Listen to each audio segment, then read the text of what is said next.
What is up, Juice Gang? I'm going to teach you 3 different ways to make chimichurri sauce.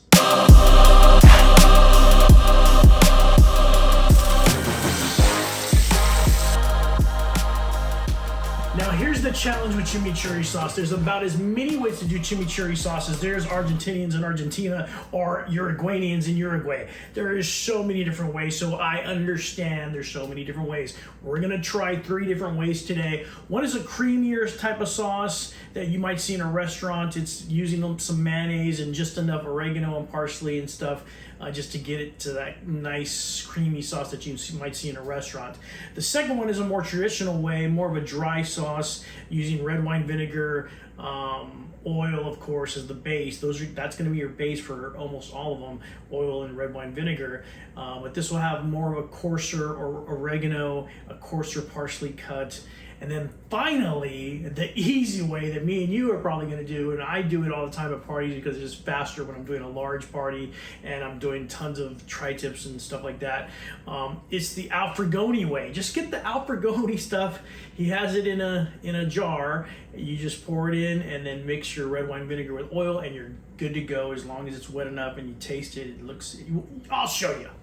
All right, here's our ingredients for the chimichurri. I split it down the middle. Everything's going to use onions, so split it down the middle with the onions. This side's the creamy side. It's got the mayo. It's got the red wine vinegar, splash of lemon, oregano, parsley, red chili flake. I made the garlic thick pieces on this side because this recipe is going to want us to blend this in an actual food processor, so that's going to be all blended really, really well and fine. I chopped up my traditional side. This is my traditional side. Really went fine chop on the garlic on this side, oregano still, parsley still, oil ready to go, salt and pepper ready to go, and then the easy side at the end, the Alfregoni stuff with the garlic, the red pepper, the wine, and the oil. All the same basic ingredients, but just a different edge on each one. Let's get started. All right, they want me to blend these ingredients. I'm going to take half of my onion and my herbs and spices, put it inside my little blendy cup. They want us to blend it up.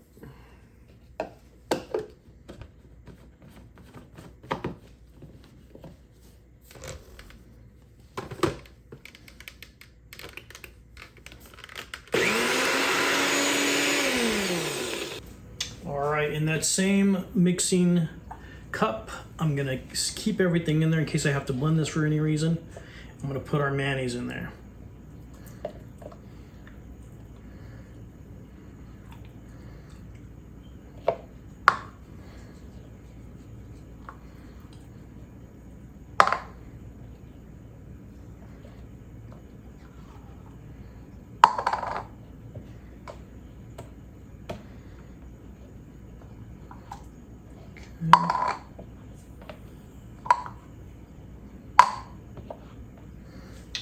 All right, our 1/4 cup of red wine vinegar. You could use sherry, might be even better, but I just have red wine vinegar. A splash of, actually a whole half of the lemon. Don't get any seeds in there.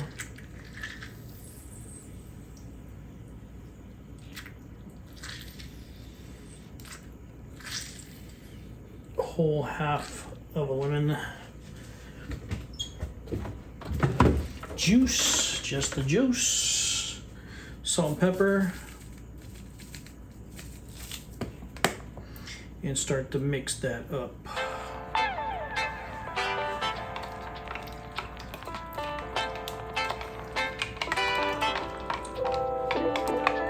And just like I thought, I might blend this. Let me taste it for salt. Oh my gosh. That tastes amazing. All right, here's our tradition. We're gonna go with half a cup of olive oil. It is so difficult to find the right olive oil. Do not spend a bunch of money finding the most expensive olive oil. You'll find that the cheapest one actually tastes better. I think my mom got this from like Costco or something like that. Amazing, amazing olive oil. 2 tablespoons of red wine vinegar.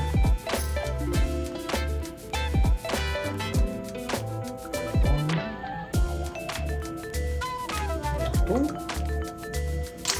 Then we've got our parsley. Have a cup of parsley. Our garlic, our oregano and onion.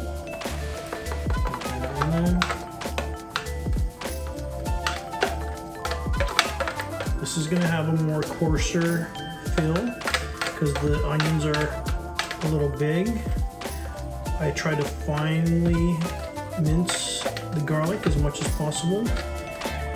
I should have, and you're supposed to probably mince the oregano even more and mince the parsley even more. You'll get a finer mouthfeel, but I like the coarseness of it on a steak or a tri-tip.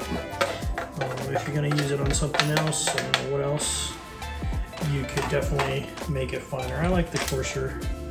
A couple of pinches of red pepper flake, special red pepper flake, and some salt and pepper.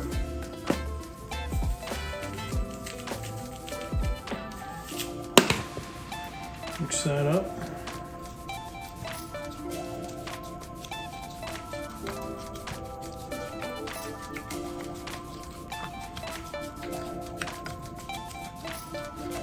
It's very coarse.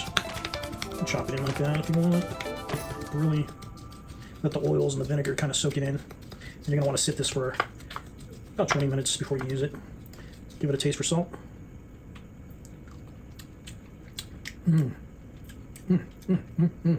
Really good. Love that spice.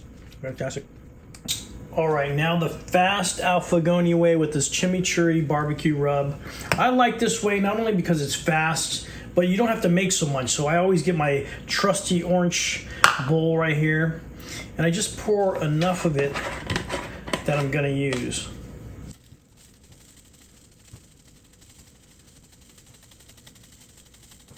Just enough for me. Just enough. Right? I'm gonna have one steak, right? So I don't need a lot. Got my garlic in there. I can go light on the pepper flake because there's already pepper flake in there. So be careful with that. I'm gonna put that away before I spill it. I'm gonna go with my salt and pepper. I go with my oil, my fat.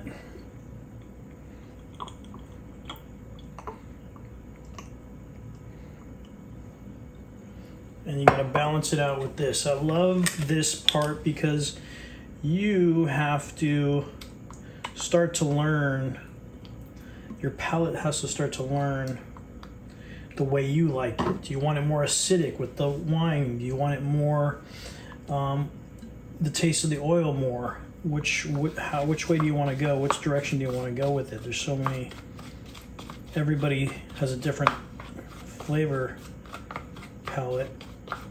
So your flavor profile might be different than mine. I just like to get all these herbs really moist. Let them soak in the herbs. Let the juices get soaked in by the herbs. That's the whole idea behind that alfagoni stuff, is it's simply trying to make these herbs wet with the wine and the oil. And then I have 3 chances. I'm going to try it with this spoon first. It's a little bit oily, so I'm going to add some red wine vinegar. Give it more of an acidic taste. Use my second spoon, my clean spoon.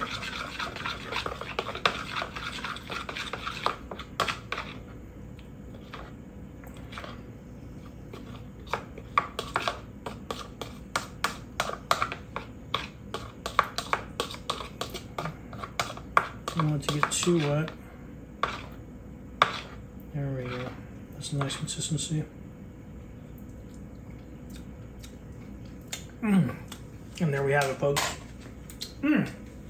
Took me 2 tries, but that's it right there.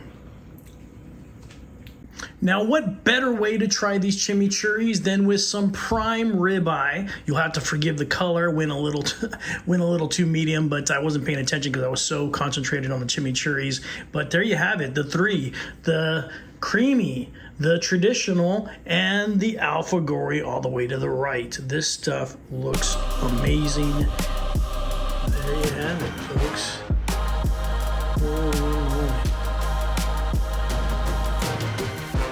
All right, let's give these three a shot. The creamy, the traditional, and the alfagori. It's almost hard to tell the difference, except for this is a bit more chunkier. That's more creamier. When you see this in a restaurant, you're probably going to see it a lot more greener.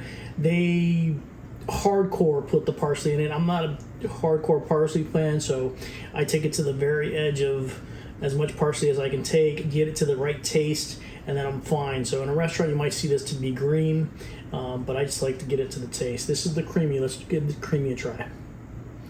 Ooh.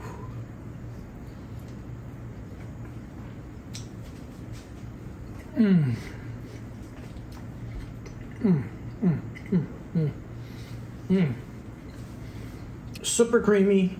You get the herb taste as well, the oregano, the parsley, the hint, not just a hint, but a nice blast of lemon, a hint of the red chili flake, which makes it a good spice. Let me try another piece. I want to get it all in there.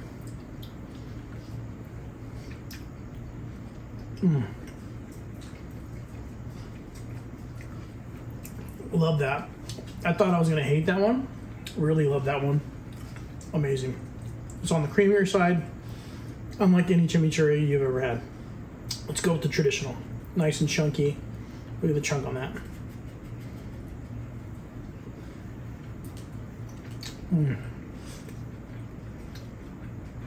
Immediate oil, the red wine vinegar, chunks of the herbs, the garlic, much more of an herby taste on this one, if that's a word, herby taste on that one. And then let's go with the alfagori, the easy one. Not a little bit darker in color, much more finer pieces of herbs. Let's give it a shot.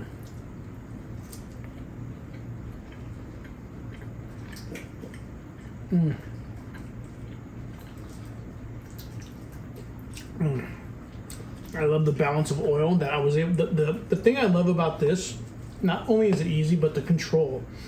You're really able to control the oil to red wine vinegar ratio and get it to the flavor that you like.